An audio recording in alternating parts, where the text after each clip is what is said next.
नमस्कार शिक्षक आणि विद्यार्थी मित्रांनो, आपल्या यूट्यूब चॅनलमध्ये तुमचे स्वागत आहे. जून 2026 मध्ये जी टी एक्झाम होणार आहेत, त्या टी एक्झामसाठी आपल्याला नोंदणी करायची आहेत आणि ॲप्लिकेशन फॉर्म भरायचा आहे. आजपासून ॲप्लिकेशन फॉर्म भरायला सुरुवात झालेली आहे. तर आजच्या व्हिडिओमध्ये आपण बघणार आहोत की जी mahatet.in या वेबसाईटवरती आपल्याला सगळ्यात पहिले नोंदणी कशी करायची आहे. त्या पोर्टलवरती नोंदणी केल्यानंतर आपल्याला जो ॲप्लिकेशन फॉर्म भरायचा आहे तो स्टेप बाय स्टेप कसा भरायचा आहे, त्याच्यामध्ये काय महत्त्वाची इन्फॉर्मेशन भरायची आहेत, कशी भरायची आहेत ते आपण बघणार आहोत. त्याच्यानंतर आपल्याला पेमेंट कसे करायचे आहेत, कुठल्या कुठल्या पद्धतीने आपण पेमेंट करू शकतो आणि पेमेंट झाल्यानंतर ते सक्सेस झाला आहेत की नाही हे कसं चेक करायचं.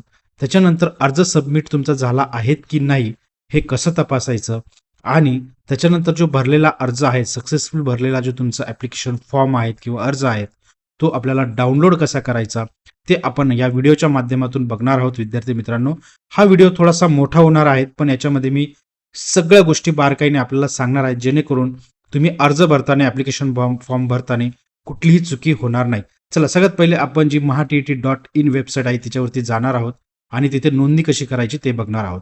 बघा, मी आता mahatet.in या वेबसाईटला आलेलो आहे. तुम्ही तुमच्या ब्राउझरमध्ये, मोबाईल ब्राउझर असेल, लॅपटॉप ब्राउझर असेल, तिथे mahatet.in असं जर टाईप केलं तर ब्राउझरमध्ये असं बघा, तुम्हाला गुगल क्रोम किंवा कुठलाही एज ब्राउझर ओपन करायचं आहे.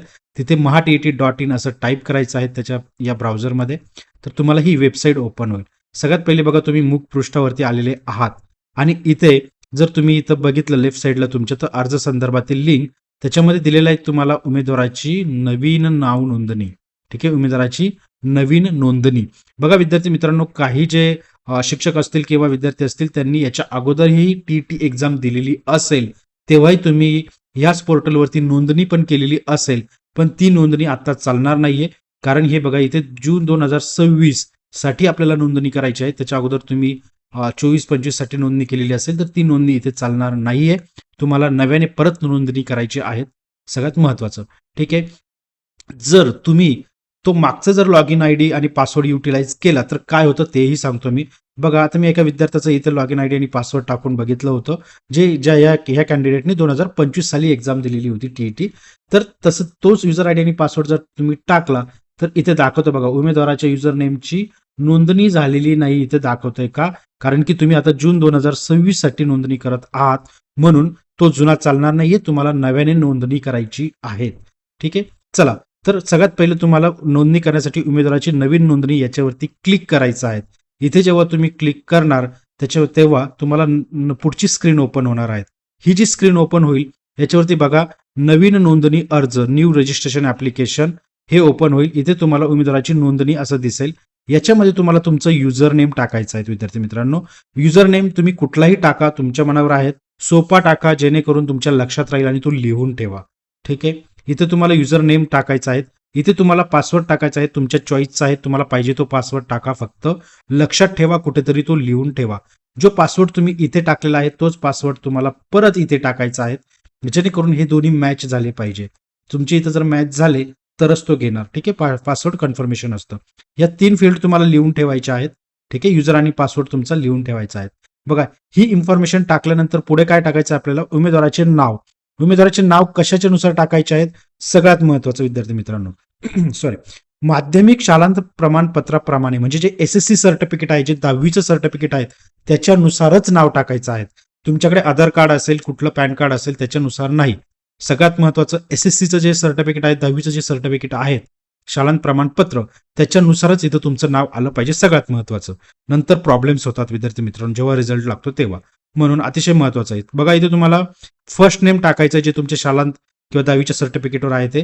नंतर तुमचं मिडल नेम म्हणजे वडिलांचं नाव येईल आणि तुमचं सरनेम म्हणजे तुमचं आडनाव तुम्हाला इथे टाकायचं आहे. ठीक आहे, त्याच्यानंतर तुमचं ईमेल आयडी अतिशय महत्वाचं आहे. करेक्ट ईमेल आयडी टाका, त्याचं स्पेलिंग वगैरे सगळं चेक करा. प्रॉपर इथे ईमेल आयडी टाका, कारण याच्यावरती तुमचा OTP आणि ॲप्लिकेशन फॉर्म येणार आहे. त्याच्यामुळे तुम्ही हा ईमेल आयडी व्यवस्थित टाका. आणि जर तुमचा उद्या पासवर्ड वगैरे तुम्ही विसरला आहात किंवा काय झालं तर तुमचा जो कम्युनिकेशन ईमेल असतो हाच असतो.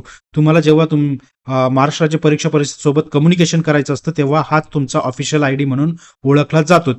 हा जर ईमेल आयडी नसेल तुमच्याकडे त्यावेळेस किंवा रॉंग असेल तर तुम्हाला कम्युनिकेशनसाठी एंटरटेन केलं जात नाही.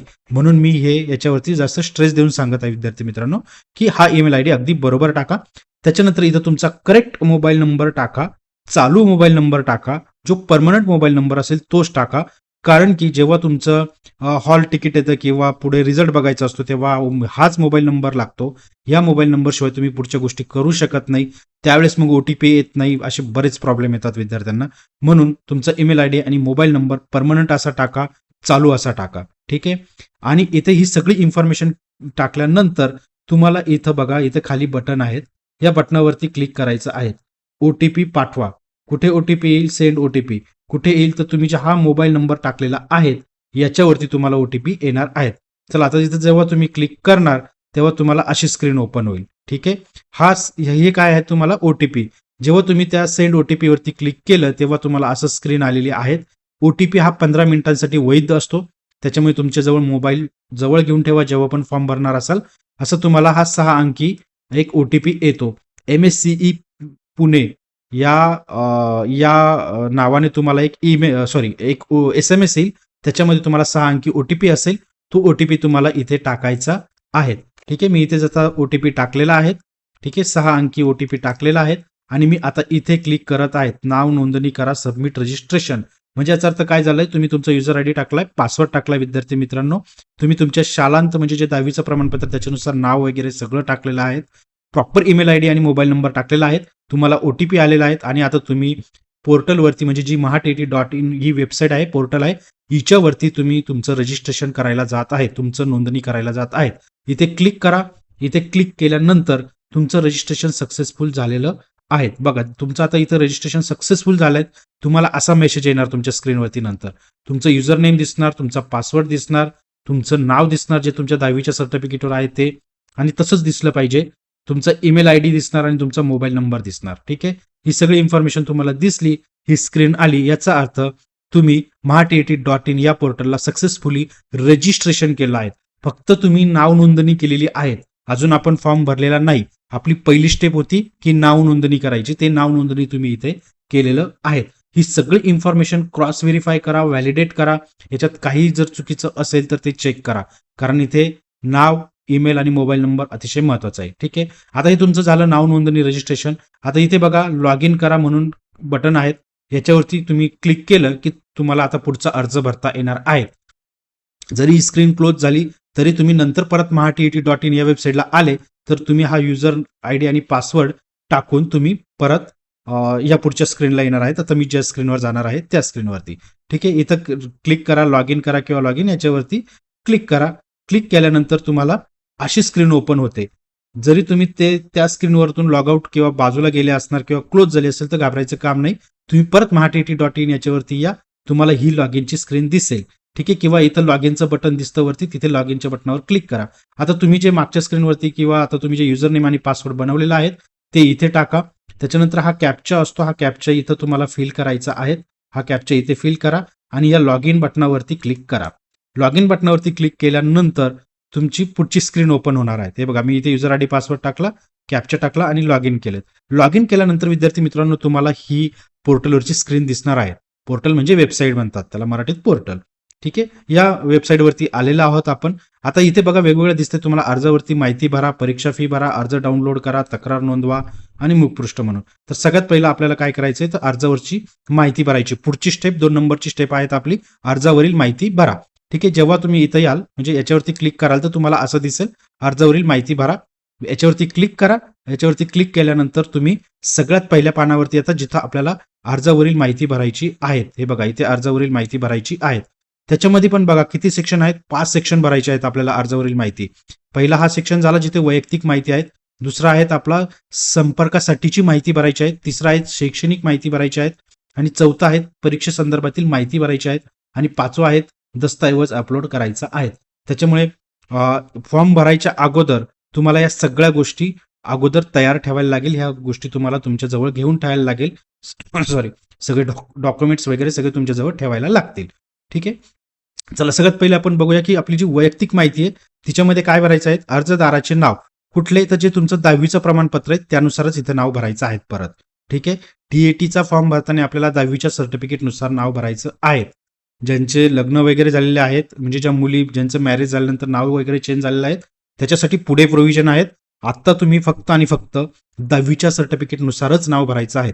मागच्या स्क्रीनवर जेव्हा नाव नोंदणी केली तिथेही तुम्हाला 10वीच्या सर्टिफिकेटनुसारच नाव भरायचं होतं. ठीक आहे. आता बघा इथे 10वीच्या सर्टिफिकेटनुसार पहिलं नाव तुमचं जे मिडल नेम आहेत आणि आडनाव हे फिल केलं. तुमच्या आईचं नाव मदर नेम इथे तुम्हाला टाकायचं आहे. ठीक आहे. त्याच्यानंतर पुढे नावात बदल असल्यास येस किंवा नो, इथे येस किंवा नोचं ऑप्शन भेटतं. जर हे बघा इथे मी सगळी इन्फॉर्मेशन फिल केलेली आहेत आणि इथे बघा नावात बदल असल्यास जर तुमचं नाव चेंज, हे कुठल्या याच्यामध्ये येतं, जर तुमचं काही कारणास्तव नाव चेंज झालेलं असेल, कुठल्याही कारणास्तव असो, तर म्हणजे तुमच्या नावात काही स्पेलिंग मिस्टेक असेल, तुम्ही गॅझेट केलेलं असेल तर ते येतं. दुसरी केस काय असू शकते महिलांच्या केसमध्ये, की त्यांचं मॅरेज झालं, मॅरेजच्या अगोदर एक वडिलांचं नाव होतं, मॅरेज नंतर आपल्या पतींचं नाव लागतं, तर त्यानुसार पण नाव बदललं जातं. तर त्यांच्यासाठी इथं येस ऑप्शन आहेत. ठीक आहे. इथं येस सिलेक्ट करायचं आहे त्यांना. ठीक आहे. आणि ज्यांचं काहीच नावात बदल नाही त्यांनी नोच ठेवा. जर तुम्ही इथं येस सिलेक्ट केलं तर तुम्हाला हे बघा इथे येस सिलेक्ट करायचं आहे. त्या ड्रॉपडाऊन मधून येस सिलेक्ट केलं की तुम्हाला असं नवीन नवीन इन्फॉर्मेशन फिल करायला विचारतं. येस इथं काय करायचं मग तुम्हाला तुमच्या जे नावात बदल झालेला आहे त्या नावाचं बदल झालेलं नाव टाकायचं आहे. म्हणजे अगोदर तुम्ही जे टाकलेलं असणार 10वीचं ते तुमच्या वडिलांच्या नावाने असणार, बरोबर, किंवा तुमचं जे काही 10वीच्या सर्टिफिकेटवर नाव असेल त्यानुसार असाल.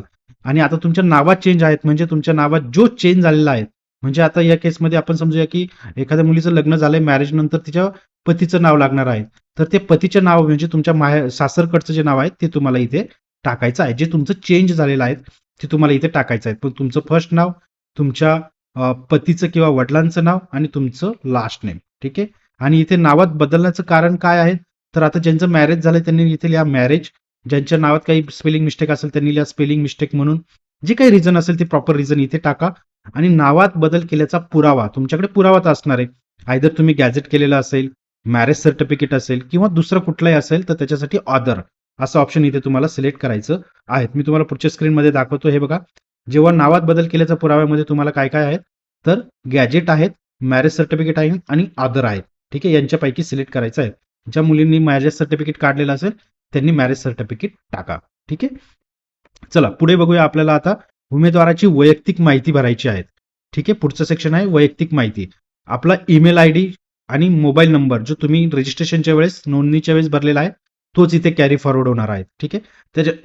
त्याच्यानंतर तुम्हाला जन्मतारीख ही तुमची प्रॉपर टाकायची आहे, जी तुमच्या डॉक्युमेंटवरती आहे ती जन्मतारीख इथे टाकायची आहे. ठीक आहे. त्याच्यानंतर तुमचा आधार नंबर टाका इथे. जर तुमचं अजून आधार नसेल काढलेलं तर कमीत कमी एनरोलमेंट आयडी असतो तो टाका. ठीक आहे. त्याच्यानंतर तुमचं जेंडर मेल फिमेल ते इथे टाका. ठीक आहे. हे झाल्यानंतर पुढचं सेक्शन येतो तुमचा उमेदवाराच्या जात प्रवर्गाची माहिती, म्हणजे कॅन्डिडेटची कास्ट इन्फॉर्मेशन. तर जो काही आपला कास्ट असेल त्यानुसार आपली इथं कास्ट निवडायची आहे. एसटी असेल, एनटी असेल, ओबीसी असेल, जनरल असेल, व्हॉट एव्हर ती आपल्याला इथे सिलेक्ट करायची आहे. जर तुम्ही कास्ट कॅटेगरीमध्ये असाल तर तुम्हाला कास्ट सर्टिफिकेट आणि caste certificate date, certificate number आणि डेट दोन्ही विचारतं. व्यवस्थित बघून इथं आपल्याला नंबर फिल करायचा आहे, इथे त्याची डेट फिल करायची आहे. आणि सगळ्यात महत्त्वाचं म्हणजे तुम्हाला सेव्ह आणि नेक्स्ट बटन, जेव्हा ही सगळी इन्फॉर्मेशन तुम्ही पहिल्या पेजवर टाकाल तेव्हा सेव्ह आणि नेक्स्ट बटन करायचं आहे. जेव्हा तुम्ही सेव्ह आणि नेक्स्ट बटन कराल तेव्हा तुम्हाला तुमची ही जी वैयक्तिक माहिती आहे पहिली ती तुमची इथे फिल झालेली आहेत आणि ती तुम्हाला ग्रीन मध्ये दाखवेल, हिरव्या कलरमध्ये दाखवेल. याचा अर्थ तुमची ती माहिती सेव्ह झालेली आहे. आता तुम्ही पुढच्या माहितीकडे आलेले आहात, संपर्कासाठी माहिती. ठीक आहे. म्हणजे इथे तुम्हाला ऍड्रेस टाकायचा आहे ज्याच्यानुसार तुमचं महाराष्ट्र राज्य परीक्षा परिषद तुमच्याशी संपर्क साधेल. आता तुमचा कायमस्वरूपीचा पत्ता, परमनंट ऍड्रेस इथे टाकायचा आहे. जे काही असेल तुमचं तो इथे टाकायचा. तुमच्या विलेजचं नाव टाका, तुमचं डिस्ट्रिक्ट निवडा, तुमचा तालुका म्हणजे तहसील निवडा, स्टेट आपलं महाराष्ट्र किंवा ज्या स्टेटमधून देत असेल ते टाका, पिनकोड तुमचा प्रॉपर टाका. ठीक आहे. ही सगळी इन्फॉर्मेशन अगदी प्रॉपर भरायची आहे.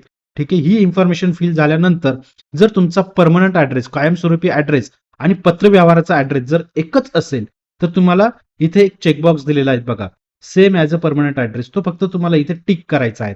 तो टिक केला की तुमची ही जी सगळी टाकलेली इन्फॉर्मेशन आहे ती तुमची इन्फॉर्मेशन इथे ऑटोमॅटिक फिल होईल. तुम्हाला करायची गरज नाही. जर ज्यांचा पत्रव्यवहाराचा पत्ता हा परमनंट ऍड्रेस कायमस्वरूपीचा आणि हा जर वेगवेगळे असतील पत्रव्यवहाराचा पत्ता, तर त्यानुसार तुम्ही इथे तो पत्रव्यवहाराचा पत्ता तुम्हाला इथे टाकायचा आहे. तुमच्या शहराचे नाव, डिस्ट्रिक्ट, तहसील, पिनकोड, राज्य, स्टेट. ठीक आहे. हे सगळं तुम्हाला टाकायचं आहे. आणि हे टाकल्यानंतर परत इथे तुम्हाला सेव्ह आणि नेक्स्ट करायचं आहे. ठीक आहे. हे बघा इथे सगळी इन्फॉर्मेशन फिल केलेली आहे. इथे सेम होतं या कॅन्डिडेटच्या याच्यामध्ये कायमस्वरूपी पत्ता, परमनंट ॲड्रेस आणि करस्पॉन्डन्स म्हणजे व्यवहाराचा पत्ता सेम होता. म्हणून इथे क्लिक केलंय तर हा जो ॲड्रेस होता तो सगळा इथे कॉपी पेस्ट झालेला आहे. त्याच्यानंतर तुम्ही सेव्ह आणि नेक्स्ट वरती क्लिक करायचं आहे. सेव्ह आणि नेक्स्ट वरती क्लिक केल्यानंतर बघा इथे संपर्कासाठीची जी माहिती आहे ती तुमची ग्रीनमध्ये आलेली आहे आणि आता तुम्ही पुढच्या स्टेपला आलेले आहात. शैक्षणिक माहिती टाकायची आहे. जी एज्युकेशनल इन्फॉर्मेशन आहे ती तुम्हाला तिथे टाकायची आहे. सगळ्यात पहिले शैक्षणिक इन्फॉर्मेशन मध्ये काय आहेत आपलं एज्युकेशनल क्वालिफिकेशन मध्ये तर बघा 10वी माध्यमिक शालांत म्हणजे SSC जे 10वीचं सर्टिफिकेट आहेत त्याची डिटेल्स तुम्हाला इथे फिल करायची आहेत. ठीक आहे. तुमचं प्रमाणपत्र बैठक क्रमांक प्रॉपर बघून टाका. बोर्ड कुठला आहे ते टाका. उत्तीर्ण झाल्याचं इयर आणि महिना टाका. मिळालेले गुण किती पैकी होते टोटल मार्क्स ते सगळं इथं फिल करा. आता बघा इथे तुम्हाला हे तर मी 10चं तर केलं इथे. ठीक आहे. 10चं मी सर्टिफिकेटवर बघून आता मला 12वीचं पण टाकायचं SSCचं पण टाकायचं आहे. तर इथे मला इथे टाकता येणार नाही डायरेक्ट तुम्हाला. ठीक आहे. म्हणून घाबरायचं काम नाही. इथे एक चेकबॉक्स दिसतोय तुम्हाला त्याच्यावरती टिक करायचं आहे. हे टिक केलं की तुम्हाला आता इथे इन्फॉर्मेशन टाकता येईल. ठीक आहे. अजून एक इथं खाली त्यांनी नोट दिली जर उमेदवार शैक्षणिक पदवी व पदवी शिक्षणाच्या शेवटच्या वर्षात शिकत असेल तर उमेदवारांनी मागील वर्षाच्या पदवी शिक्षणाची माहिती भरावी. जर तुम्ही 12वीत असेल तर 11वीची माहिती भरावी असं त्यांना थोडक्यात म्हणायचं आहे. ठीक आहे. चला तर इथे टिक करायची आहेत आणि आपल्याला आता 12वीची पण माहिती भरायची आहे. बघा इथे मी दाखवलंय की टिक केल्यानंतर तुम्हाला इथे माहिती भरता येणार आहे 12वीची माहिती. ठीक आहे. तुमची 10वीची आणि 12वीची माहिती अगदी प्रॉपर भरा, शांततेत भरा. ठीक आहे. आणि थोडं स्क्रोल डाऊन करा. आता तुम्ही शैक्षणिक आता भरल्या एज्युकेशन क्वालिफिकेशन त्याच फॉर्मवरती थोडं स्क्रोल डाऊन करा. स्क्रोल डाऊन केल्यानंतर तुम्हाला आता पदवी आणि पदव्युत्तरची पदवी शिक्षणाची ही इन्फॉर्मेशन फिल करायची आहे. इथे बघा जर उमेदवार शैक्षणिक व पदवी शिक्षणाच्या शेवटच्या वर्षात शिकत असेल तर उमेदवारांनी मागील वर्षाच्या पदवी शिक्षणाची माहिती भरावी. म्हणजे मी एक्झाम्पल देतो जर तुम्ही BSc करत असाल आणि 3rd इयरला असाल राईट फायनल इयरला असाल तर तुम्ही 2nd इयरची इन्फॉर्मेशन भरा इन शॉर्ट. ठीक आहे. आता इथे तुम्ही ग्रॅज्युएशनची माहिती भरा सगळ्यात पहिले. इथे बाय डिफॉल्ट चेक नाही तुम्हाला इथे इन्फॉर्मेशन फिल करता येणार नाही सुरुवातीला पण तुम्ही जर इथे चेकबॉक्सला टिक केलं तर तुम्हाला आता इथे इन्फॉर्मेशन फिल करता येईल. तुमचं जे काही पदवी असेल ती प्रॉपर इथे सिलेक्ट करा. त्याचं पदवीचे नाव करा. तुमचा रिझल्ट कधी लागलाय तो रिझल्ट बघा. सगळं इथे अगदी शांततेत प्रॉपर भरा. त्याच्यानंतर पदव्युत्तर पदवी असेल पोस्ट ग्रॅज्युएशन असेल त्यालाही इथे टिक करा आणि ती इन्फॉर्मेशन इथे प्रॉपर भरायची आहे. ठीक आहे. चला पुढचं थोडंसं स्क्रोल डाऊन केल्यानंतर त्या स्क्रीनवरती पुढचं शिक्षण आहे तुमचं व्यावसायिक शैक्षणिक अर्हता म्हणजे जे तुमचं D.Ed B.Edचे आहेत ते तुम्हाला इथे भरायचं आहे. बघा व्यावसायिक पदविका 1ली ते 5वी म्हटलेलं आहे. आता असं पण असेल 1ली ते 5वी 6वी ते 8वी असं असणार. ठीक आहे. जर तुमच्यासाठी 1ली ते 5वी लागू असेल तर इथे क्लिक करा. ठीक आहे. जर तुमच्यासाठी लागू नसेल तुम्हाला ती इन्फॉर्मेशन भरायची नसेल तर हा पार्ट स्किप करा आणि सरळ इथे या. 6वी ते 8वीचे कॅन्डिडेट शिक्षक असतील विद्यार्थी असतील त्यांनी डायरेक्ट इथे या. ज्यांना 6वी ते 8वी भरायची ज्यांना 1ली ते 5वी भरायची त्यांनी इथे क्लिक करा. इथे क्लिक केल्यानंतर तुमचा हा जो सेक्शन ग्रे आउट दिसतोय तो तुम्हाला इथे इन्फॉर्मेशन टाकायला अलाउड करणार आहेत. बघा इथे तुम्हाला 1ली ते 5वी साठी टाकायचं आहे. इथेही तेच आहे जे उमेदवारांचं व्यावसायिक पदविका शिक्षणाच्या शेवटच्या वर्षात शिकत असेल तर उमेदवारांनी मागील वर्षाची पदविकाची शिक्षणाची माहिती भरावी. म्हणजे D.Ed तुम्ही जर 2nd इयरला असेल अपियर असाल तर तुम्ही 1st इयरची माहिती भरा. पासआउट असेल तर नाही म्हणत आहे मागे इथून तिथून कम्प्लीट सांगतोय मी. तुम्ही अपियर आहात तर म्हणजे तुम्ही आता 2nd इयरला आहात D.Edच्या तर तुम्ही अजून पासआउट नाही झालेले तर तुम्हाला मागच्या वर्षाची 1st इयरची माहिती भरायची आहे. ठीक आहे. चुकीचा अर्थ घेऊ नका कृपया समजून फॉर्म भरा. ठीक आहे. आता मी पुढच्या याच्यात दाखवतोय बघा इथे कॅन्डिडेटने हे कॅन्डिडेटला 1ली ते 5वीची इन्फॉर्मेशन भरायची होती. इथे त्यांनी क्लिक केलेलं आहे त्याच्यामुळे ती इन्फॉर्मेशन आता भरता येणार आहे. तर तुमचे जे डिप्लोमाचे नाव आहेत ते सगळे तुम्हाला इथे दिसणार आहेत. बघा इथे हे जे काही तुमचे D.Ed असेल D.Ed असेल तर किंवा अदर असेल तर ते तुम्ही इथे सिलेक्ट करा.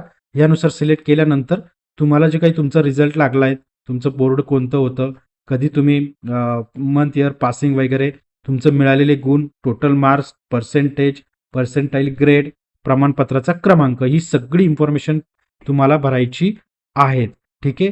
सेम तुम्हाला जर तुमचं 6वी ते 8वी असेल तर तुम्हाला इथे टिक करायचं आहे. सेम प्रोसेस फॉलो करायची आहे. ठीक आहे. त्याच्यामध्ये काही दुसरं असं हे नाही आहे. बघा इथे या कॅन्डिडेटने फिल केलेलं आहे सगळी त्याची 1ली ते 5वी साठी होतं इथं टिक करून ही सगळी इन्फॉर्मेशन भरली गेलेली आहेत. ठीक आहे. 6वी ते 8वी साठी पण सेम आहेत. बघा इथे मी दाखवलंय की जे 6वी ते 8वी आहेत त्यांना टिक करायचं आहे. त्यांनी टिक केलं की त्यांच्यासाठी ही सगळी इन्फॉर्मेशन एडिटेबल होईल म्हणजे तुम्हाला इथे इन्फॉर्मेशन फिल करता येईल. ठीक आहे. हे बघा, जेव्हा तुम्ही त्या कॅन्डिडेटने इथं सिलेक्ट केलं तर ही आता भरता येणार आहे. पहिलं ग्रेआउट एरिया होता, इथे ग्रेआउट होता, इथं सिलेक्ट नव्हतं. आता इथे सिलेक्ट केलेलं आहे, त्याच्यामुळे कॅन्डिडेटला इथे इन्फॉर्मेशन फिल करता येत आहे. त्यांनाही पण त्यांच्या पदवीचं BEd असेल, BPEd असेल, इंटिग्रेटेड कोर्स असेल किंवा अदर असेल, तर त्यानुसार सिलेक्ट करायचं आहे. ही सगळी इन्फॉर्मेशन भरायची आहे. तुमचा निकाल कधी लागला, पदवी उत्तीर्ण झाल्याचा महिना, वर्ष, टोटल मार्क्स किती, पर्सेंटेज किती मिळाले, तुम्हाला ग्रेड किती मिळाले, आणि तुम्हाला नंतर सेव्ह आणि नेक्स्ट वरती क्लिक करायचं आहे. तिथे खाली बटन आहेत शेवटी, याच्यावरती तुम्ही क्लिक केलं की तुम्ही पुढच्या स्क्रीनला येणार आहेत. आता बघा, तुमची वैयक्तिक माहिती भरल्या गेली आहे, तुमची संपर्कासाठीची माहिती भरली गेली आहे, तुमची शैक्षणिक माहिती भरली गेली आहे. आता तुम्ही आले आहात परीक्षेसंदर्भातील माहिती, म्हणजे जिथं तुम्ही एक्झाम देणार आहात त्या परीक्षेसंदर्भाची तुम्हाला माहिती इथं फिल करायची आहे. बघा, इथे तुम्ही बघा परीक्षेविषयी माहिती भरायची आहे. तुम्हाला सगळ्यात पहिलं परीक्षेचा केंद्राचा जिल्हा, तुम्ही ज्या जिल्ह्यात असाल किंवा जिथं तुम्हाला सुटेबल आहेत एक्झाम देण्यासाठी, तो जिल्हा इथं सिलेक्ट करायचा आहे. ठीक आहे. परीक्षा एक्झाम अप्लाय फॉर कशासाठी केलंय तुम्ही 1ली ते 5वी साठी केलंय, पेपर 1 साठी केलंय की पेपर 2 साठी केलंय की दोघांसाठी केलंय, हे तिन्ही ऑप्शन तुम्हाला इथे दिसणार आहेत. ठीक आहे. तुम्ही मागे जी इन्फॉर्मेशन भरलेली शैक्षणिक माहिती, त्याच्यानुसार तुम्हाला इथं ऑप्शन दिसणार आहेत. जर तुम्ही 1ली ते 5वी सिलेक्ट केलं तर तुम्हाला पेपर 1चीच ऑप्शन दिसणार आहेत. जर तुम्ही 6वी ते 8वी सिलेक्ट केलं असेल तर पेपर 2 साठीची इन्फॉर्मेशन दिसणार आहेत. आणि जर तुम्ही दोन्ही सिलेक्ट केलेलं असेल तर तुम्हाला दोघांसाठी पण इथे अशा सगळ्या ऑप्शन इथे डिस्प्ले होतात विद्यार्थी मित्रांनो. ठीक आहे. तुमचं परीक्षेचं माध्यम काय आहे ते तुम्हाला इथे इंग्लिश आहेत, मराठी आहेत, उर्दू आहेत, ते सगळे मीडियम तुम्हाला इथे दिसणार आहेत, ते तुम्हाला इथे फिल करायचे आहेत. ठीक आहे. तुम्ही महाराष्ट्राचे रहिवासी आहात का, तुमच्याकडे डोमेसाईल आहात का, येस असेल तर येस करा, नो असेल तर नो करा. ठीक आहे. पुढे मी दाखवतोय तुम्हाला. हे बघा, या कॅन्डिडेटने फक्त त्याची डीएडची इन्फॉर्मेशन भरलेली होती, पेपर 1ची इन्फॉर्मेशन, म्हणून त्याचं इथं पेपर 1 साठी दिसत आहे. एकच ऑप्शन दिसत आहे. ज्या प्रकारे तुम्ही मागची इन्फॉर्मेशन फिल कराल, ठीक आहे, तुमची जी मागची इन्फॉर्मेशन फिल कराल त्याच्यानुसार तुम्हाला इथे ऑप्शन दिसतं. ठीक आहे. चला पुढे जाऊया आपण.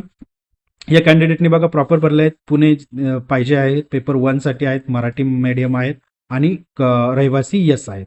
ठीक आहे. चला पुढे जाऊया आपण.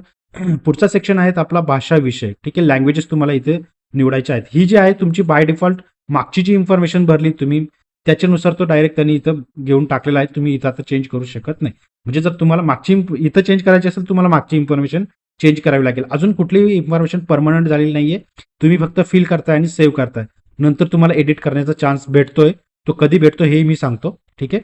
आता तुम्ही मागच्या इन्फॉर्मेशनवरून तुमचं इथं बाय डिफॉल्ट सिलेक्ट झालेलं आहे.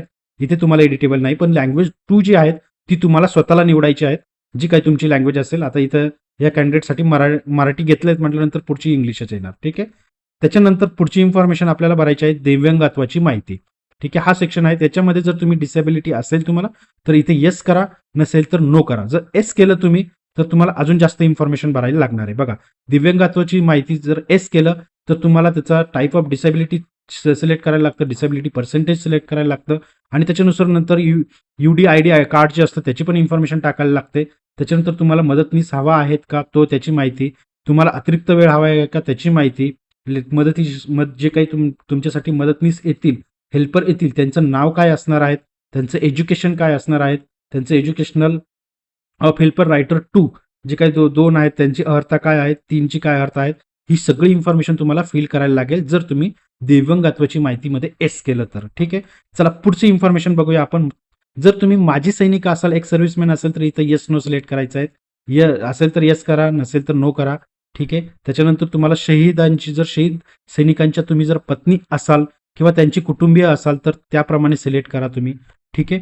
आणि त्याच्या पुढे सगळ्यात महत्वाचं परीक्षेत गैरप्रकार, पुढचं सेक्शन आहे परीक्षेत गैरप्रकार फ्रॉडुलंट. इथे तुम्हाला टिक करायचं आहे विद्यार्थी मित्रांनो. बघा इथे काय म्हटलंय त्यांनी, मी www.mscpune.in या वेबसाईटमधील महाटीएटी 2018 व महाटेट 2019 मधील परीक्षेमधील गैरप्रकारात आढळलेल्या उमेदवारांची यादी स्वतःहून वाचलेली आहे, तपासलेली आहे.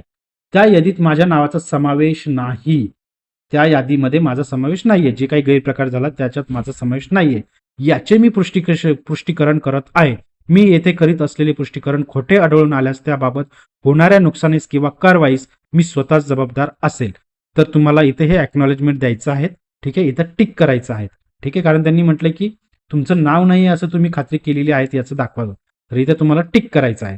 ठीक आहे. त्याच्यानंतर पुढचं सेक्शन आहे विद्यार्थी मित्रांनो, जर तुम्हाला जुळे भावंड असाल तुम्ही तर तुम्हाला ते इथे इथे ती माहिती भरायची आहे. जर तुम्ही जुळे भाऊ बहीण असाल तर येस किंवा नो, सॉरी तिथं येस भरायचं आहे, नसेल तर इथे नो फिल करा. ठीक आहे, खूप काळजी घेत आहेत टीईटी एक्झाम घेताना. ठीक आहे, पुढचं जे आहे आपलं हे बघा इथे जुळं एस केलेलं आहे. ठीक आहे, जुळं एस केल्यानंतर तुम्हाला तुमच्या बहिणीचे किंवा भावाचे नाव, जुळ्या बहिणीचे किंवा भावाचे नाव पण टाकायचे आहेत आणि त्याचे भावंडांचे लिंग म्हणजे कोणते ते जेंडर, त्याचं मेल आहेत की फिमेल ते पण सिलेक्ट करायचं आहे. ठीक आहे, पुढची महत्वाची इन्फॉर्मेशन काय आहेत, उमेदवार शिक्षण क्षेत्रात कार्यरत असल्याची माहिती. अतिशय महत्वाचं, बरेचसे आपले जे शिक्षक आहेत ते अगोदरच कार्यरत आहेत, ते पण काही कारणास्तव टीईटी देत आहेत, आपल्याला माहिती आहे त्याची कारण. आता गव्हर्नमेंटने ते कंपल्सरी केलेलं आहे, त्याच्यामुळे आपल्याला टीईटी देणं, आपले जे शिक्षक कार्यरत आहेत तेही आता टीईटी देत आहेत. तर आता आपल्याला त्यांच्यासाठी हे महत्वाचं आहे की जर तुम्ही कार्यरत असाल तर तुम्ही इथं येस सिलेक्ट करा, नसाल तर नो करा आणि पुढे चला. पण जे आहेत त्यांना येस सिलेक्ट करायचं आहे. जर त्यांनी येस सिलेक्ट केलं तर ते प्राथमिकला, माध्यमिकला आहेत की कुठल्या याला आहेत त्या तुम्हाला इथे सिलेक्शनला ऑप्शन येईल. ठीक आहे, तुमचा मॅनेजमेंटचा प्रकार तुम्हाला सिलेक्ट करायचा आहे, म्हणजे तुम्ही जेडपीत आहात की मनपात आहात की कुठं प्रायव्हेटमध्ये आहात, ते सगळे ऑप्शन तुम्हाला इथे दिसणार आहेत. ठीक आहे, ते तुम्हाला सिलेक्ट करायचे आहे. व्यवस्थापनेचा इतर प्रकार तो इथे सिलेक्ट करा, तुमच्या संस्थेचा प्रकार कोणता आहे तो सिलेक्ट करा आणि संस्थेचा इतर प्रकार जे ऑप्शन असेल जे तुम्हाला लागू असतील त्याप्रमाणे तुम्ही सिलेक्ट करा. ठीक आहे, त्याच्या पुढचा सगळ्यात महत्वाचा म्हणजे छायाचित्र ओळख. या सेक्शनमध्ये काय करायचं विद्यार्थी मित्रांनो आपल्याला, की जे तुमचं आयडेंटिटी कार्ड आहे, कुठलं असेल तुमच्याकडे, आधार कार्ड असेल, पॅन कार्ड असेल, व्हॉट एव्हर जे पण असेल ते शक्यतो आधार कार्ड ठेवा. 99.99% आधार कार्ड ठेवा. ठीक आहे, it's a very valid proof. सगळेच जसे व्हॅलिड आहेत, पण आधार कार्डचे कसं तुम्हाला टेट एक्झाम ही तुमच्या आधार कार्डनुसार झालेली असते किंवा दुसरं एक्झाम आधार कार्डनुसार तिथे फिल करायला लागतं. तर मग ते मॅचिंगसाठी तुम्हाला अतिशय इम्पॉर्टंट आहे. आधार कार्ड इथे फिल करा, नसेल तर दुसरं फिल करा. ठीक आहे, त्याचा ओळख क्रमांक म्हणजे आधार कार्ड नंबर तुम्हाला इथे टाकायला लागणार आहे, तो फिल करा आणि त्याच्यानंतर तुम्हाला इथं सेव्ह आणि नेक्स्टवरती क्लिक करायचं आहे. ठीक बघा, ही सगळी इन्फॉर्मेशन प्रॉपर फिल केली, एकदा चेक करा आणि सेव्ह आणि नेक्स्टवरती क्लिक करा. जेव्हा तुम्ही सेव्ह आणि नेक्स्टवरती क्लिक कराल त्यावेळेस तुम्हाला तुमचे बघा पहिला टप्पा कंप्लीट झालेला आहे, वैयक्तिक माहिती. दुसरा कंप्लीट झाला आहे, संपर्कासाठीची माहिती. तिसराही कंप्लीट झालेला आहे, शैक्षणिक माहिती. आणि आता तुम्ही चौथाही कंप्लीट केलेला आहे, जी तुमची परीक्षा संदर्भातील सगळी माहिती तुम्ही फिल केलेली आहे. आता हे चारही टप्पे कंप्लीट झाल्यानंतर पाचव्या टप्प्यासाठी जाताना तुम्ही दस्तऐवज अपलोड करा. अतिशय महत्वाचं आहे, इथे तुम्हाला थोडा टाइम लागू शकतो. ठीक आहे, पण ते अतिशय समजून आपल्याला फिल करायचं आहे. बघा, सगळ्यात पहिलं त्याच्यामध्ये काय आहे, दस्तऐवज अपलोड सेक्शनमध्ये इथे बघा खाली दिलेल्या मजकूर हा हस्ताक्षरात लिहून त्याखाली आपली सही व डाव्या हाताचा अंगठा उमटणे अनिवार्य आहे. ठीक आहे, हस्ताक्षरित केलेले मजकूर स्वयंघोषित प्रतिज्ञापत्र भागात अपलोड करणे आवश्यक आहे. म्हणजे दोन गोष्टी सांगितल्या त्यांनी. काय करायचंय, हा जो मजकूर दिलेला आहे ना, तुम्ही आयदर मराठीत लिहा, इंग्लिशमध्ये लिहा. ठीक आहे, इथे इंग्लिशमध्ये दिलाय, तोच मराठीमध्ये दिलाय. हा तुम्हाला असाच तुमच्या एक कोरा कागद घ्या, त्या कागदवरती तुमच्या हस्ताक्षरामध्ये तुम्हाला लिहायचं आहे. तुमचंच हस्ताक्षर असायला पाहिजे आणि हे असंच इथं आता हे कॅन्डिडेटचं तुमचं नाव, स्वतःचं नाव टाकायचं आहे. ठीक आहे, इंग्लिशमध्ये इथं तुम्हाला तुमचं नाव टाकायचं आहे, मराठीत इथं तुम्हाला तुमचं नाव टाकायचं आहे आणि असाच हा मजकूर आहे. हा जो मजकूर दिलेला आहे तो तुम्हाला असाच एका कागदावरती राईट करायचा आहे. त्याच्यावरती तुम्हाला खाली तुमची सही करायची आहे आणि तिथे तुम्हाला तुमच्या डाव्या हाताचा अंगठा उमटवायचा आहे. त्याचा तुम्हाला प्रॉपर फोटो घ्यायचा आहे आणि मग तो अपलोड करायचा आहे. तो कसा अपलोड करायचा खाली दिलेला आहे, कुठे अपलोड करायचं ते दिलेलं आहे विद्यार्थी मित्रांनो. ठीक आहे, हे लक्षात आलं. आता तुम्ही काय करायचं, या वेबसाईटला गेल्यानंतर हा जो काही मजकूर आहे तो कागदावरती व्यवस्थित लिहून काढा तुमच्या हस्ताक्षराने. तिथे खाली तुमची सही करा, तुमच्या डाव्या हाताचा अंगठा तिथे लावा आणि त्याच्यानंतर त्याचा एक फोटो घ्या. ठीक आहे, तो आपल्याला अपलोड करायचा आहे. ठीक आहे, आता पुढचं बघा, मी तुम्हाला जस्ट एक सॅम्पल दाखवलं. या कॅन्डिडेटने काय केलं, स्वहस्ताक्षरित प्रतिज्ञापत्र म्हटलंय. जो तिथे मजकूर होता तो असाच इथे लिहिलाय. इथे त्या कॅन्डिडेटचं नाव आहे, इथे त्या कॅन्डिडेटची सही आहे, इथे त्या कॅन्डिडेटचा डाव्या हाताचा अंगठा आहे आणि इथे नाव टाकलेले आहेत, कंप्लीट नाव टाकून दिले त्या कॅन्डिडेटनी. असा याचं काय केलं त्यांनी, एक कोऱ्या कागदावरती हस्ताक्षरित प्रमाणपत्र लिहिलेलं आहे आणि त्याचा फोटो घेतलेला आहे. ठीक आहे, आता हा आपल्याला अपलोड करायचा आहे. पुढची स्क्रीन बघूया. बघा, आता तुम्ही त्याच याच्यावरती इथे जेव्हा तुम्ही या स्क्रीनवरती आहात ना, इथे तुम्ही हे रीड केलं, तुम्ही तुमच्या कागदावरती हे प्रॉपर लिहिलंय, सही केली, अंगठा टाकलाय, ठीक आहे, त्याचा फोटो काढला. त्याच पेजला तुम्ही थोडंसं स्क्रोल डाऊन केलं ना, तर तुम्हाला ही स्क्रीन दिसते. इथे खाली तुम्ही स्क्रोल डाऊन केल्यानंतर इथे बघा तुम्हाला काय काय करायचं आहे. तर तुमचं छायाचित्र म्हणजे तुमचा फोटोग्राफ अपलोड करायचा आहे. तो कसा असला पाहिजे विद्यार्थी मित्रांनो? 17 KB ते 51 KB म्हणजे याच्या आतमध्ये त्याची साईज असली पाहिजे. आणि तो जेपीजी .jpg या फॉर्मॅटमध्ये असला पाहिजे. फोटोचे फॉर्मॅट असतात जेपीजी, PNG वगैरे, त्याच्यामध्ये .jpg ह्याच फॉर्मॅटमध्ये आणि एवढ्या साईजच्या आतमध्येच तो फोटो असला पाहिजे. तो तुम्ही इथं क्लिक करा. याच्यावरती क्लिक केलं की तुम्हाला अपलोडची स्क्रीन येते. अपलोडची स्क्रीन आली की तुम्हाला तो फोटो अपलोड करायचा आहे. ठीक आहे. सेम आता स्वाक्षरी काय करायची? तुम्हाला एका कोऱ्या कागदावरती तुमची स्वतःची स्वाक्षरी करा. ठीक आहे. स्वाक्षरी केल्यानंतर तिचा फोटो घ्या. तो त्याची साईज पण तुमची 17 KB ते 51 KB मध्ये असली पाहिजे आणि त्याचा फॉर्मॅट पण .jpg असला पाहिजे. ती स्वाक्षरीचा फोटो तुम्हाला इथे याच्यावरती क्लिक करा आणि तो इथे अपलोड करा. ठीक आहे. त्याच्यानंतर ओळखीचा पुरावा, तो आयडेंटिटी प्रूफ, जे तुम्ही आता मागच्या स्क्रीनवरती आपण आधार कार्ड टाकलंय, जे तुम्ही टाकलेलं असेल, पॅन कार्ड असेल, आधार कार्ड असेल किंवा ड्रायव्हिंग लायसन्स, व्हॉट एव्हर जे काही तुमचा ओळखीचा पुरावा आहे त्याचा फोटो घ्यायचा आहे. ठीक आहे. तो पण फोटो घ्यायचा आहे, तो PDF फॉर्मॅटमध्ये हवा आहे. तो जो काही फोटो असेल किंवा त्याची जी काही कॉपी असेल ती PDF फॉर्मॅटमध्ये हवी.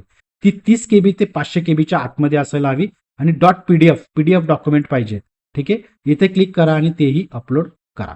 ठीक आहे. आता पुढचं आहे स्वहस्ताक्षरित प्रमाणपत्र, सेल्फ डिक्लेरेशन ज्याला म्हणतात, तेही तुम्हाला JPG फॉर्मॅटमध्ये पाहिजे. त्याचा मी आत्ताच या स्क्रीनवरती सांगितलंय. म्हणजे हे तुम्ही लिहिलं की याचा फोटो घ्या आणि तो फोटो तुमचा .jpg मध्ये असला पाहिजे.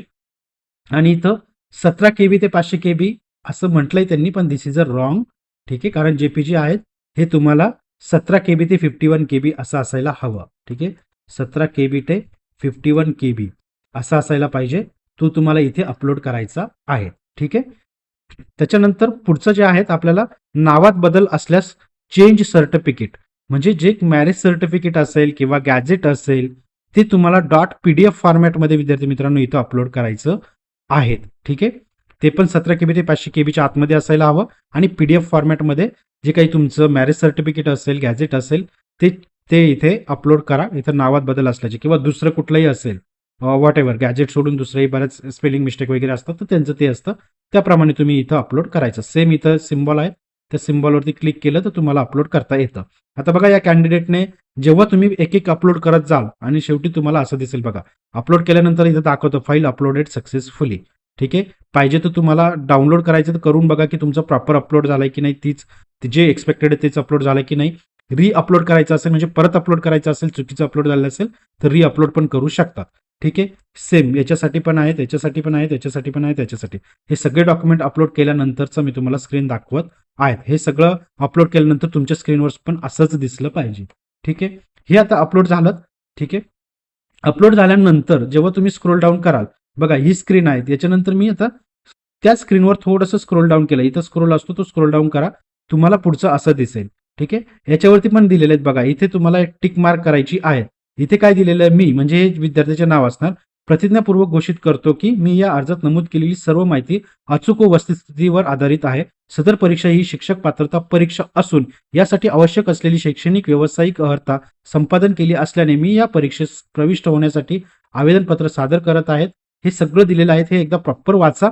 इथे टिक करा, याच्यावरती टिक मार्क करा आणि मग इथे तुम्हाला एक ऑप्शन आहे शो प्रिव्ह्यू, या बटनावरती क्लिक करा. ठीक आहे. तुम्ही या फॉर्मवरती जेवढी माहिती भरलेली आहे ती सगळी माहिती आता आपल्याला दिसणार आहेत. आपल्याला प्रिव्ह्यू दिसणार आहेत.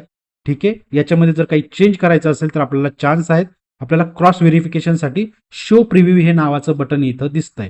मी आता शो प्रिव्ह्यू नावावरती क्लिक केल्यानंतर मला असा फॉर्म इथं दिसत आहे. ठीक आहे. असं तुमच्या स्क्रीनवर येणार. ठीक आहे. इथं सगळं तुम्हाला व्हॅलिडेट करायचं, म्हणजे तुम्ही नाव नोंदणी केल्यापासून तर आतापर्यंत जेवढी इन्फॉर्मेशन भरली ती सगळी इन्फॉर्मेशन तुम्हाला आता इथे वन शॉट मध्ये एकत्र दिसत आहेत. ठीक आहे. याच्यामध्ये तुम्हाला प्रत्येक फील्ड तुम्हाला प्रॉपर चेक करायची आहे. त्याच्यात कुठंही काही स्पेलिंग मिस्टेक दिसत असेल किंवा चुकीची माहिती वाटत असेल किंवा काही माहिती राहिलेली असेल तर ती सगळी इन्फॉर्मेशन इथे क्रॉस व्हेरीफाय करायची आहेत. आणि इथे 2 बटन दिलेले आहेत बघा, अर्जावरील माहिती बदला किंवा परीक्षा शुल्क भरा. अजून परीक्षा शुल्क भरायचं नाही आपल्याला अगोदर ही सगळी इन्फॉर्मेशन क्रॉस व्हॅलिडेट करायची आहेत आणि मगच पुढे जायचं आहे. जर तुम्हाला काही चुकीचं वाटत असेल, काही चेंज करायचं असेल, तर अर्जावरील माहिती बदला या बटनावरती क्लिक करा. तुम्हाला तो परत पहिल्या स्क्रीनवरती घेऊन जाईल. ज्या स्क्रीनवरती तुम्हाला चेंज करायचं असेल त्या स्क्रीनवरती चेंज करा. बघा इथे सगळी इन्फॉर्मेशन त्यांनी दाखवली आहेत. आता मी स्क्रोल डाऊन करतोय, तिथे तुम्हाला पुढची पण इन्फॉर्मेशन दिसेल. बघा सगळी इन्फॉर्मेशन जी तुम्ही फिल आउट केलेली आहेत ते सगळी इन्फॉर्मेशन तुम्हाला इथे दिसत आहेत. जिच्यात चेंज वाटेल तिथे अर्जावरील माहिती क्लिक करा, त्या स्क्रीनवरती जा आणि ती चेंज करा. ठीक आहे, हे तुम्ही किती वेळेस रिपीट करू शकतात, कारण तुम्ही अजून परीक्षा शुल्क भरलेलं नाहीये. परीक्षा शुल्क भरण्याच्या अगोदर जे काही चेंजेस करायचे आहेत ते करू शकतात. ठीक आहे, बघा शेवटी मी अजून स्क्रोल केलेलं आहे. तुमचं शैक्षणिक पात्रता प्रॉपर आलेली आहेत ना, सगळं चेक करा. ठीक आहे, त्याच्यानंतर पदवीचं जी काही पदव्युत्तरची इन्फॉर्मेशन असेल ती सगळी प्रॉपर इथे चेक करा. काही चेंज असेल तर तुम्ही अर्जावरील माहितीवरती क्लिक करा. ठीक आहे, अजून त्याच्यानंतर व्यावसायिक अर्हता जी तुम्ही फिल केलेली आहेत, पदवी व्यावसायिक जी फिल केलेली आहेत ती सगळी प्रॉपर व्हॅलिडेट करा, ही सगळी इन्फॉर्मेशन. ठीक आहे, इथे अर्जाची जी माहिती ॲप्लिकेशन इन्फॉर्मेशन ती पण प्रॉपर फिल करा. काही चेंज वाटला तर या बटनावरती क्लिक करा आणि चेंज करा. ठीक आहे, इथे सगळ्यात शेवटी बघा अजून स्क्रोल करून आलोय मी. हे सगळं तुमचं परीक्षेचे माध्यम बरोबर आहेत का, पेपर स्टँडर्ड कुठल्याला अप्लाय करतात ते बरोबर आहेत का, ही सगळी इन्फॉर्मेशन क्रॉस व्हॅलिडेट करा निवांत. आणि जर काही वाटत असेल तर या बटनावरती क्लिक करा. ठीक आहे, सगळ्यात शेवटी आलेले बघा जी तुमची सही आहे ती सही बरोबर आहेत का. भाषा विषय सब्जेक्ट म्हणजे तुम्ही लँग्वेजेस ज्या लँग्वेज 1 आणि लँग्वेज 2 सिलेक्ट केले आहेत ते बरोबर आहेत का एकदा चेक करा. तुमचं आधार कार्डचं आहे हे वगैरे चेक करा. ठीक आहे, आणि त्याच्यानंतर जर काही चेंज हवा असेल तर अर्जावरील माहितीत बदला इथे क्लिक करा. ठीक आहे, आता हे सगळं स्क्रोल डाऊन करा. बघा तुम्हाला याची इमेज पण दाखवते ते सेल्फ डिक्लेरेशनची. हे सगळं जर जेव्हा तुमचं अगदी बरोबर होईल तेव्हा तुम्हाला सगळ्यात पुढे जायचं आहे. आता परीक्षा शुल्क भरा. ठीक आहे, आता तुम्ही परीक्षा शुल्क भरलं तर तुम्हाला इन्फॉर्मेशन चेंज करता येणार नाही. विद्यार्थी मित्रांनो, शिक्षक मित्रांनो, तुम्हाला काय इन्फॉर्मेशन चेंज करायची ती इथंच चेंज करून घ्या. ठीक आहे, हे जे काही एवढं दिसतंय इथे तुम्ही चेंज करू शकतात. पण एकदा का जर तुम्ही परीक्षा शुल्क भरलं तर त्याच्यानंतर तुम्हाला चेंज करता येणार नाही. ठीक आहे, आता मी परीक्षा शुल्क भरा याच्यावरती क्लिक करत आहेत. या बटनावरती क्लिक केल्यानंतर बघा मला असं तो एक फॉर्म दाखवतो, एक पॉपअप येतो. तो दाखवतो अर्जाचा शेवट. परीक्षा शुल्क भरल्यानंतर उमेदवाराला अर्जाची माहिती बदलता येणार नाही. ठीक आहे, इंग्लिशमध्ये after the successful online submission of exam fee candidate cannot able to edit the application form. Okay, परीक्षा शुल्क भरण्यासाठी पुढे जायचे आहे का. Do you want to continue to for payment, yes और नो, हा नाही किंवा हो. तर आता मला फी भरायची आहेत, पेमेंट भरायचं आहे म्हणून मी होय वरती क्लिक करत आहे. ठीक आहे, आता मी होय वरती क्लिक केलं. नाही वरती केलं तर परत तुम्ही पाठीमागे जा, इन्फॉर्मेशन तुम्हाला एडिट करायची तर करा, चेंज करायची तर करा आणि परत तुम्ही पेमेंटला येऊ शकता. इथे मी होय वरती क्लिक करतोय म्हणजे आता मी पेमेंट फिल करायला चाललोय. ठीक आहे, जेव्हा मी त्या होय वरती क्लिक करतोय तेव्हा मला माझ्या याच्यानुसार तो फी दाखवणार, तुमच्या याच्यानुसार फी दाखवणार. तुम्ही ज्या कॅटेगरीतनं एक्झाम देता आहात त्यानुसार जी काही फी ॲप्लिकेबल आहे ती फी तुम्हाला इथे दिसणार. कुठल्या कुठल्या मार्गाने तुम्ही वेने पेमेंट करू शकतात ते सगळं तुम्हाला इथे दिसणार. ठीक आहे, क्रेडिट कार्ड असेल, इंटरनेट असेल, UPI असेल, QR असेल. ठीक आहे, मी इथे UPI सिलेक्ट केलेलं आहे. ठीक आहे, सॉरी QR सिलेक्ट केलेलं आहे मी इथे. QR सिलेक्ट अगदी सोपी प्रोसेस आहे. QR आपल्या मोबाईलने स्कॅन करा, फोनपे असेल, गुगल पेने, तर ते इझिली होतं म्हणून मी इथे QR कोड सिलेक्ट केलेला आहे. इथे स्कॅन QRला आल्यानंतर तुम्ही डायरेक्ट मेक पेमेंट जर क्लिक करत असाल तर ते होणार नाही. इथे काय करायचं तुम्हाला, सिलेक्ट QR कोड, इथं तुम्हाला त्याचे ऑप्शन मिळतात. इथं भीम UPIचं ऑप्शन मिळतं ते सिलेक्ट करा. ते सिलेक्ट केल्यानंतर मी दाखवतो तुम्हाला. हे बघा मी इथे भीम UPI वरती क्लिक केलं, हे सिलेक्ट केलंय आणि त्याच्यानंतर मी म्हणतोय की मेक पेमेंट. तुम्ही जर या मागच्या स्क्रीनवरती डायरेक्ट आले आणि इथं क्लिक करत असाल तर तुमचं पेमेंट होणार नाही किंवा पुढे जाणार नाही. तर असं वाटेल की अरे स्क्रीन चालतच नाही, तर तसं नाहीये. तुम्हाला इथे सिलेक्ट करायचं आहे. ठीक आहे, सिलेक्ट केल्यानंतर इथं तुम्हाला मेक पेमेंटवरती क्लिक करायचं आहे. जेव्हा तुम्ही मेक पेमेंटवरती या बटनावरती क्लिक करतात तेव्हा तुम्हाला असा एक QR कोड दिसतो. ठीक आहे, त्याच्यावरती तुम्हाला क्लिक हिअर टू स्कॅन या रेड बटनावरती क्लिक करायचं आहे. ठीक आहे, याच्यावरती क्लिक केल्यानंतर तुम्हाला हा QR कोड प्रॉपर दिसेल एकदम. ठीक आहे, आणि मग तो तुमच्या फोनने स्कॅन करा आणि पेमेंट करा. हा मी सांगितलाय QR कोड स्कॅन करायचा. जर तुम्ही क्रेडिट कार्ड, नेट बँकिंगने, UPIने करत असाल तर प्रोसेस वेगळी असणार विद्यार्थी मित्रांनो. तसं त्या स्क्रीनवरती तुम्हाला गायडन्स भेटेल. पण सगळं पेमेंट सक्सेसफुल झाल्यानंतर ही तुम्हाला अशी स्क्रीन दिसणार आहे. हे तुमचं आहे, तुम्ही कुठल्याही वेने पेमेंट करा, तुमचं पेमेंट सक्सेस झाल्यानंतर तुम्हाला डायरेक्ट ही स्क्रीन दिसते. ह्या स्क्रीनवरती तुमचं युजर नेम चेक करा आणि सगळ्यात महत्त्वाचं पेमेंट स्टेटस इथे सक्सेस दाखवतंय बघा. याचा अर्थ माझं पेमेंट आता सक्सेसफुल झालेलं आहे असं समजायचं. ठीक आहे. कधी झालंय, किती पैसे झाले, कुठला पेपर आहे, तुमची कॅटेगरी काय आहे, हे सगळं इथं दाखवतं. ठीक आहे. आणि सगळ्यात महत्त्वाचं इथे बघा खाली नोट दिलेली आहेत.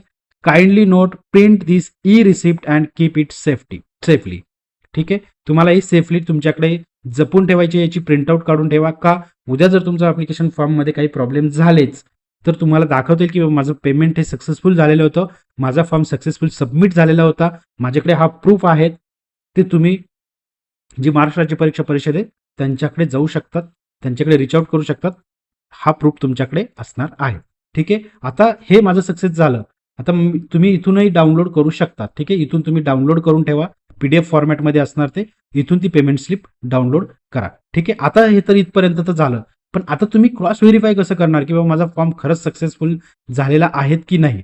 ठीक आहे. त्याच्यासाठी आपण बघा जेव्हा तुम्ही हे डाउनलोड कराल, पेमेंट स्लिप डाउनलोड कराल, तेव्हा तुम्हाला अशी ही पेमेंट रिसिप्ट भेटणार आहेत. ही तुम्हाला जपून ठेवायची आहे. इथं तुमचं अगेन इथं सक्सेस दाखवतोय बघा. ठीक आहे. याचा अर्थ तुमचं पेमेंट जे आहे फॉर्म सबमिट झालेलं आहे, पेमेंट सक्सेसफुल झालेलं आहे. ठीक आहे. आता परत आपल्याला काय करायचंय, ठीक आहे, इथपर्यंत तर आलो मी. आता परत काय करा, आपल्या वेबसाईटला जा, परत जी महाटेट.in पोर्टलला वेबसाईटला जा. इथे का जायचंय, क्रॉस व्हेरिफिकेशनसाठी जायचंय. आपला फॉर्म आपण भरलेला आहे की नाही हे क्रॉस व्हेरीफाय करायचंय. जेव्हा तुम्ही परत लॉग इन करून इथे याल तर बघा मुखपृष्ठ तुम्हाला असं दिसणार. इथे अर्जावरील माहिती भरा, परीक्षा फी भरा, डाउनलोड करा. तुम्ही तर म्हणाल की मी तर अर्ज भरलाय, तरी मला इथं लॉग इन केल्यानंतर दाखवते की अर्जावरील माहिती भरा, किंवा परीक्षा फी तर मी भरली तरी पण मला दाखवतंय. चला ठीक आहे, आपण याच्यावरती क्लिक करूया सगळ्यात पहिले. ठीक आहे. अर्जावरील माहिती भरा याच्यावरती क्लिक करा. जसं तुम्ही त्याच्यावरती क्लिक कराल तर तुम्हाला असा मेसेज दिसला पाहिजे. उमेदवाराच्या अर्जाची माहिती यशस्वीरित्या जतन करण्यात आलेली आहे. ठीक आहे. याचा अर्थ काय झालं, हे बघा इथे वरती पण दिसतंय अर्जावरील माहिती भरा. ह्याच्यावरती जर तुम्ही क्लिक केलं तर तुम्हाला असा मेसेज दिसतो. याचा अर्थ तुमचा फॉर्म सक्सेसफुल फिल झालेला आहे. ठीक आहे. त्याच्यानंतर अजून तर दाखवता येते की परीक्षा फी भरण्यासाठी येथे क्लिक करा. मग माझा फॉर्म सबमिट झालाय, मग माझी परीक्षा फी अजून जमा नाही झाली का, असं काही आहे का? चला ते पण चेक करूया. याच्यावरती क्लिक करा, याच्यावरती क्लिक करा, किंवा इथं क्लिक करा, परीक्षा फी भरा, कुठेही क्लिक करा. ठीक आहे. जेव्हा तुम्ही इथे क्लिक कराल तेव्हा तुम्हाला असं स्टेटस दिसेल. जेव्हा तुम्ही परीक्षा फी वरती क्लिक कराल तेव्हा तुम्हाला असं स्क्रीन ओपन होईल. इथे तुम्हाला कॅन्डिडेट नेम दाखवेल, बर्थ डेट दाखवेल, तुमची सगळी इन्फॉर्मेशन दाखवेल. ती क्रॉस व्हॅलिडेट करा. आणि सगळ्यात महत्त्वाचं, सगळ्यात पहिले बघा की तुमचं पेमेंट स्टेटस काय. ग्रीनमध्ये सक्सेस दाखवतं, याचा अर्थ तुमचं पेमेंट पण झालेलं आहे, सक्सेसफुली पेमेंट झालेलं आहे. काळजी करायची काहीच गरज नाही. ठीक आहे. असं तुम्ही क्रॉस व्हॅलिडेट करू शकता. हे बघा इथेही पेमेंट सक्सेस दाखवतं, इथेही सक्सेस दाखवतंय.